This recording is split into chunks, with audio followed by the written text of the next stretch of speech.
Hello, beautiful people of the internet. How are you doing today? My name is Jackie and welcome back to my YouTube channel. This is going to be the start of a festive reading vlog.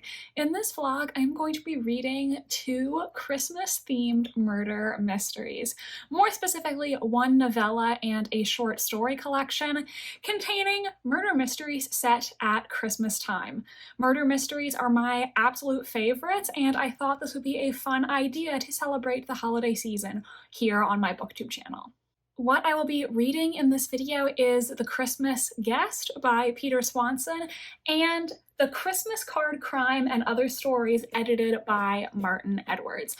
I have started this one already and I am going to start The Christmas Guest probably this evening. So first, The Christmas Guest. That is a novella. I believe it's less than 100 pages or about 100 pages. And it follows an American student named Ashley who is studying abroad in England. She's invited by a classmate to spend Christmas at the classmate's family's, country, English estate, that sort of thing. However, Ashley finds out that a girl in the nearby village was murdered recently or maybe the year before, and then, it seems like the killings may not be totally resolved. Something happens to Ashley while she's there. Weird things start happening and she wonders, is the killer still at large? And I believe there's also a framing device in the story where the future version of Ashley is now looking back on those events decades after they occurred. I have read many Peter Swanson books. His book, The Kind Worth Killing, is one of my all-time favorites, so I wanted to check this out. I got it as an ebook on the Kindle app on my phone because I didn't want to spend $20 for a book that's like 100 pages long. So I just got it on Kindle for less money. And next, I recently picked up The Christmas Card Crime and Other Stories edited by Martin Edwards. This is a collection of mystery short stories from the so-called golden age of crime fiction in the 1920s and 30s in England. And these are all short stories from popular authors from that time period, all of which are set around Christmas time. I recently purchased another book by Martin Edwards, which I'm planning to read this month and I haven't started it yet. That's The Golden Age of Murder, the mystery of the writers who invented the modern detective story. Martin Edwards, in addition to being a mystery author himself, is the president of a group called the Detection Club, which is a murder mystery writers society in London. And that group was founded in 1930 by Agatha Christie and several others. The Detection Club is the inspiration for the novel I'm currently writing, so I picked up that nonfiction book to learn more about the group. And then while I was thinking of books to read in this vlog, I discovered this. Since Martin Edwards is the current Detection Club president, he has edited many short story collections containing stories written by former Detection Club members. And I figured, this is one, a good pick for this vlog idea, and 2, it also will be really helpful to me writing this book that I'm working on because I want to learn more about the Golden Age writers and their style so that it can help me drafting this new manuscript.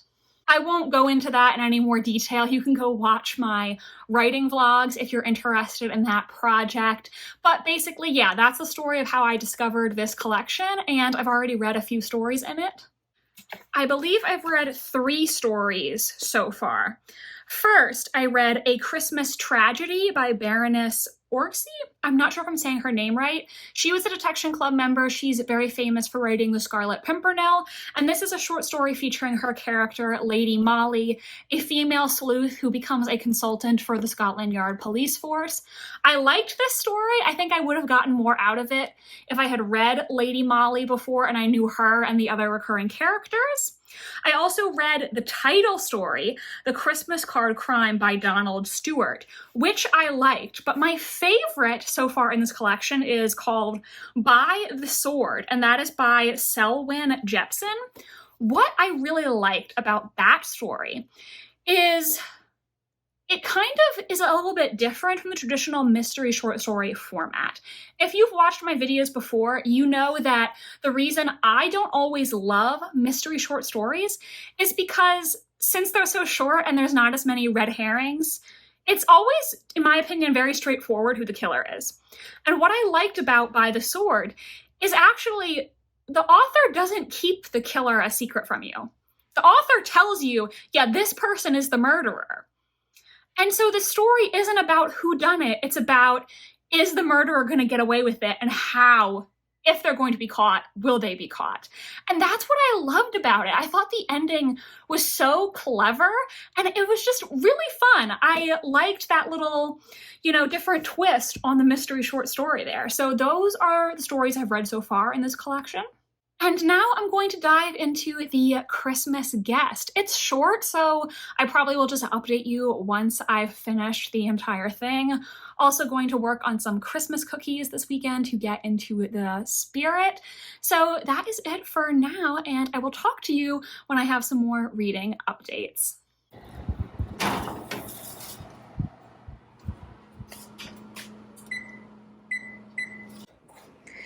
The first round, we didn't realize they were going to get so big, so they probably could have been sprinkled a little better, and they also started to fall off. So, wow, we used a lot of these sprinkles already. Yep. Man. But we'll see. Hello, so I have read all of The Christmas Guest by Peter Swanson. I'm tentatively going to give it a 3. All in all, I thought it was an enjoyable, quick read, but it didn't absolutely knock my socks off. So basically, to tell you what this is about, it is, like I said, about an American student named Ashley who is studying abroad in London. One of her classmates, Emma, invites Ashley to come to her family estate, Starwood Hall, is I believe what it's called, for the Christmas holidays. And the entire family is there, including Emma's brother, Adam, who Ashley kind of has a crush on. But when she arrives at the estate, Ashley finds out that a few years ago, I think it is, a woman was murdered and they never found who did it. And a lot of people in the small town believe that Adam was responsible for this girl's unsolved murder. The novella is told with a framing device, which is basically reflecting on what happened 30 years later, I think it is. The Christmas trip actually took place in the 80s, so we have a modern day framing device, which is looking back on these events from the 80s and what happened during that Christmas trip at Starwood. And the parts at Starwood Hall are all told through Ashley's diary entries. She was keeping a diary while she was staying there, so that's the narrative structure. I didn't totally love the diary entries at first, just because it has such a casual voice, the voice of a young 20-something very eager woman, and I didn't totally love just how conversational it was, but that's a personal preference thing. And what I did really like about it is there was actually a twist that I wasn't expecting, so I did enjoy the reveal. Then there was an aspect of the ending that I personally didn't care for, because it just kind of used a trope that I'm not a big fan of. So the things that I didn't like about this were definitely personal preferences. Another thing is, if you actually read Peter Swanson's author's note at the end, is he says that this was a story that he created basically to be read, around the holiday times, while you're waiting for your family to show up, or you're waiting for your holiday dinner to finish in the oven. Just something that you could read while you're in a cozy place and just read it through in one sitting. I think this would have been better had I read it in one sitting. I definitely could have, because it was only 92 pages long in my ebook. The thing is, I started reading it one night before bed, and then I ended up just being too tired to finish, so I put it down and finished it the next day. I think it would have been better if I read the entire thing straight through in one sitting, because then when I picked it up the next day, since I had been reading it while I was tired, I was like, wait a minute, I need to go back. I don't remember who these people are or what's happening. So I think, just read the entire thing in one sitting if you can. That's how it was intended to be read, and I think it would be better that way. I liked this though. I don't want to come across as being overly harsh on it. I think if you're just looking for a kind of murdery Christmas story, then that's exactly what you're going to get. And it would definitely be a good story to read if you're looking for something really quick to curl up with over the holiday season. That was my first read for this vlog, and now I'm going to continue reading the Christmas Card Crime and other stories. I will give you some more updates once I've read like another handful of the stories. I don't remember how many there are in the collection. The book is about like 200 pages total, so I don't remember the exact number of stories, but I'll just update you again once I have thoughts on a few more to share. Reading in bed while it's raining outside and I can hear the rain on my window. It's just one of my favorite things. It just feels really cozy, like it's raining out here, but I'm nice and comfortable with my book in here. I don't know. It's one of life's simple pleasures. Well, now it sounds very loud.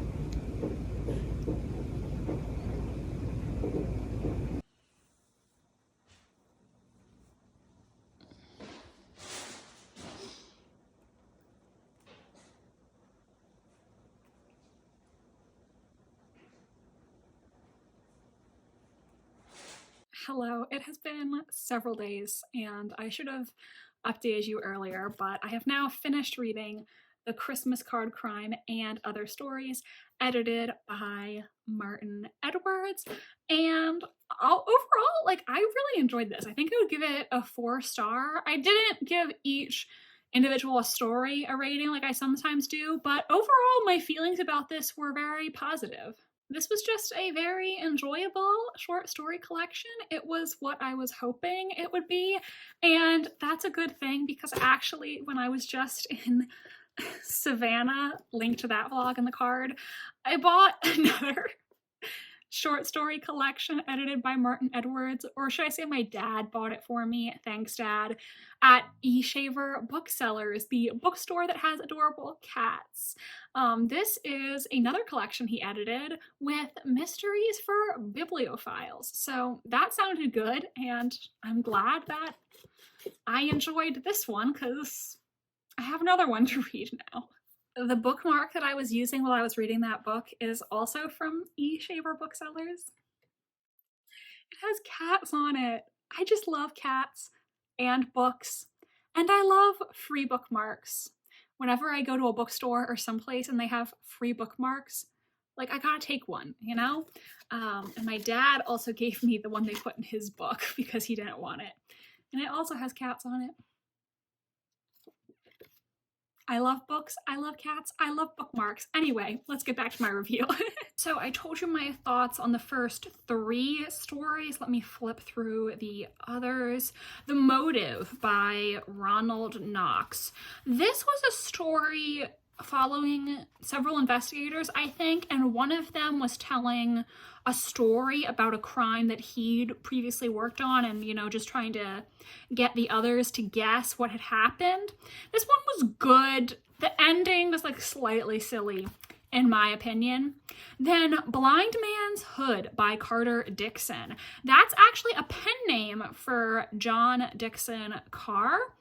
And one thing I did like about this collection is at the beginning of every story, they have just a little, note about the author. So if it's someone that, you don't know, they tell you a little bit about their life and their career. Okay, this one is about a husband and wife who are traveling to spend Christmas with some friends of theirs. When they arrive at the house, the family is not there. They've already left for church. So they come into the house and a maid or something, like a servant, she sits them down, and while they're waiting, she starts telling them a story about a crime that previously took place in that village. This was, again, a pretty good one. I liked this one.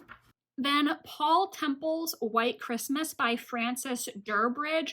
This is about the sleuth Paul Temple, who is called to Switzerland over the holidays for the a case that he's been working on. They believe the criminal's been spotted in Switzerland.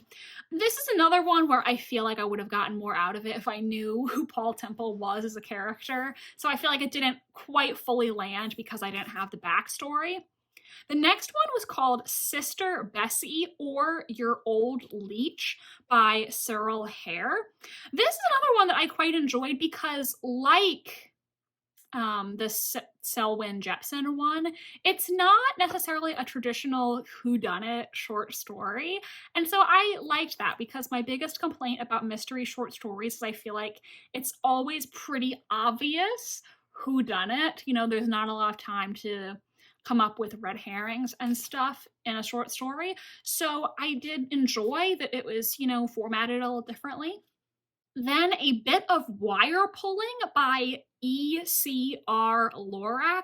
This one was good. The method of murder was a bit convoluted, but you know, that's okay. I was willing to accept it. Pattern of Revenge by John Boot. Oh, this one I think was probably my least favorite in the collection. It's a murder mystery that takes place in Norway during the winter season. So it is very snowy, that nice winter atmosphere. But the way that the killer, one of the things the killer did was just kind of silly to me. Like, it just read as unintentionally silly. Crime at Lark Cottage by John Bingham. This one was also pretty good. It was clear to me where the story was going, but I enjoyed it nonetheless. This is about a man who knocks on a woman's door. His car is having trouble. He says he needs a place to stay. And then we find out that this woman has some secrets, some stuff going on with her. And the last one was Twixt the Cup and the Lip by Julian Simons. This story was actually from the 1960s. So it did things like acknowledge that a man and a woman are in bed together and they just had sex. Acknowledge that pregnancy is a thing. Radical things that you wouldn't have seen in the 20s and 30s stories. You know, those things were just not talked about. This story was more so of like a heist sort of story. So it wasn't my personal favorite, you know, just because that's not necessarily my thing. I'm more so a cozy mystery, like atmosphere sort of girl, not a heist story girly. That is pretty much it for this Reading Christmas Murder Mysteries vlog. I hope you enjoyed it. I was also going to include decorating the tree in this vlog, but that didn't end up happening. My mom ended up finishing the tree while I was in Savannah, so didn't get any footage of that. Sorry. Hopefully this vlog was still enjoyable, even though it didn't have more Christmas activities in it. If you have any Christmas murder mystery recommendations, do leave them in the comment section. Let me know, would you like me to try something like this again next year? Would you like me to see if I could try this for another holiday?